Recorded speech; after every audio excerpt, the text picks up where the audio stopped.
Donc ceux qui effectuent des prestations qui n'ont pas de finalité thérapeutique, eh bien, bienvenue dans le monde de la TVA. Qu'est-ce que ça signifie? Ça signifie beaucoup de charges administratives, il faut tenir une comptabilité, il faut parfois émettre des factures et dans tous les cas, il faudra introduire des déclarations à la TVA qui seront mensuelles ou trimestrielles en fonction du chiffre d'affaires. Donc beaucoup de charges administratives, c'est la mauvaise nouvelle.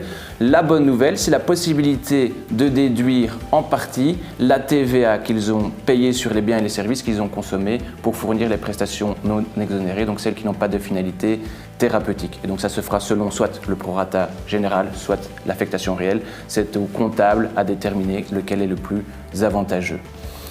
Il y a toute une série de possibilités pour un peu alléger cette charge administrative. Par exemple, on songe aux praticiens qui travaillent de manière durable avec des hôpitaux. Il existe certains systèmes qui permettent de donner la charge de la déclaration et du paiement de la TVA en totalité ou en partie à l'hôpital, à l'établissement de santé, pour un peu alléger le praticien. Et donc ça, c'est toute une série de possibilités pour que ce soit plus facile en pratique.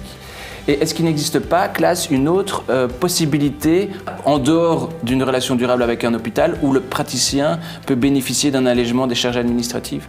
Oui, il existe un régime de franchise. Quand il y a pour moins de 25 000 € de prestations non exonérées, tu peux bénéficier de ce régime. Et ça signifie qu'il n'y a pas une obligation de déclarer le TVA ni le payer. Attention, c'est un régime optionnel.